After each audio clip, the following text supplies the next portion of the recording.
Hi everybody, I'm Becky Singleton and you're on Happy, Healthy, and Fit today.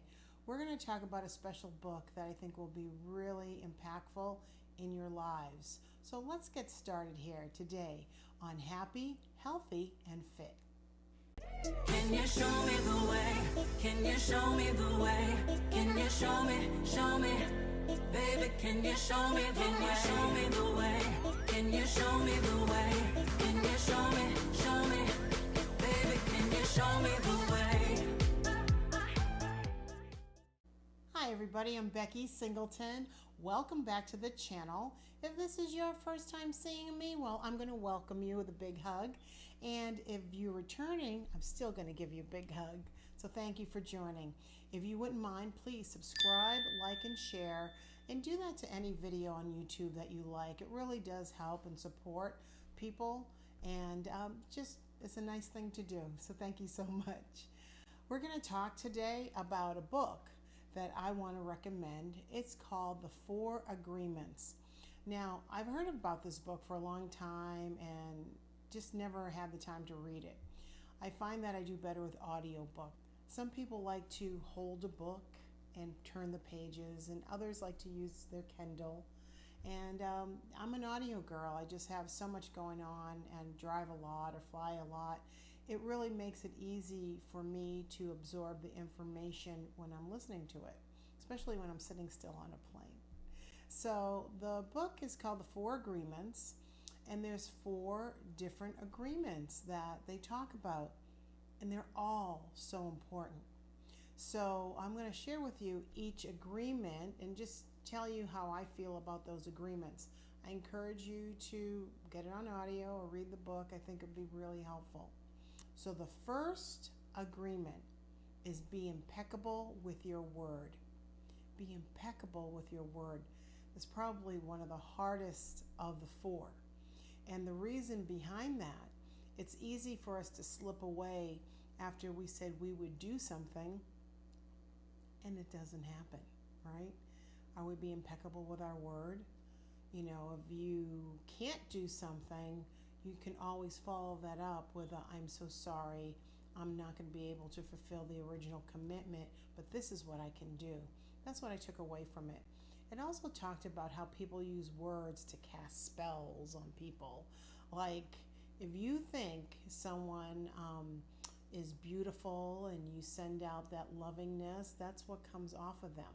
But if you send something ugly out to that person, it's terrible. Those words can be affecting that other person if they hear them in the wrong way. For example, if you said to somebody, I see that blotch on your face, it looks like a cancer spot. And then next thing you know, that's all that person thinks about because you said it, and they turn out to have cancer. That's not good. We have to be very careful with the words we use with people and not absorb words that you know aren't good. If you recognize that someone is not speaking in a way to you that's positive and loving and you're an adult, no, that's not acceptable. So think about how you interact with your words. That's very important. When it comes to children, it's very important with children that we never make them feel a certain way. I don't want to ruin the story, but there's a story in there that would impact you for the rest of your life, especially if you had children and you are a parent who is a single person like me. I'm a single mom, and we have a lot going on. And so when I interact with my minor, my daughter that is the younger, who needs my attention, who needs my kind words, if I'm not feeling up to it, I could say the wrong thing to her and it could impact her for the rest of her life. So just listen to that first agreement because it's very, very impactful, especially regarding children. The second agreement is don't take anything personal. I love that one. I very rarely ever take something personal from somebody. When I heard that, it just kind of reinforced what I've always been doing most of my life. Mostly once I became very confident in myself and understanding that everybody comes from their own place where they are thinking, and unless you live in their head, you don't know where they're coming from or what they've experienced. And so I never take anything personal.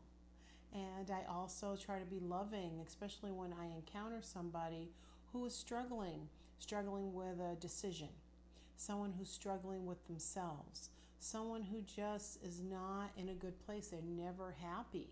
You know, I'm not taking that personal because I am a happy person and I don't really need to absorb any of that. So that's one of the second agreements. The third agreement is don't make assumptions. What was that saying? Don't assume because you make an ass out of you and me. That's just making assumptions, right? When you don't know the whole story, when you don't understand what's going on, don't make assumptions. It's not good. It's not good for you. It's definitely not good for the other person or the situation. Don't make assumptions. That's very important. The final thing is always do your best. When I was a manager of a lot of people, I would always sit with them, especially when I managed younger people who I felt I needed to develop for future opportunities. And one of my rules, number one rule was safety first. I needed them to understand what that meant. Safety of themselves, safety of the people they were taking care of, safety first. The second thing I asked them is to always do their best. Always do their best. If you come at whatever you're doing with doing your best, what more can you ask for? If someone has an expectation of something and they don't meet that expectation, it didn't mean that that person didn't do their best. They did what they could do, and you have to not come in with expectations.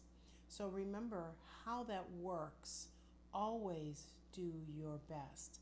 And when it relates to this book, it's a combination of the first three agreements. If you can do your best in the level of those total agreements, you will fare well.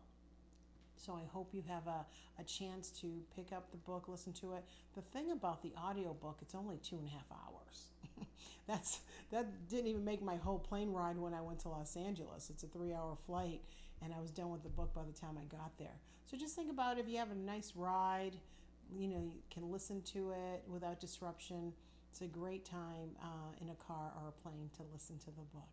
So I appreciate you listening. I appreciate you, just joining the channel. I'm trying to share different things that help people level up, really support people in doing their best as I'm trying to do my best for you. So I appreciate you showing up today. My name is Becky Singleton, and I am just like you. Can you show me the way? Can you show me the way? Can you show me, baby, can you show me the way?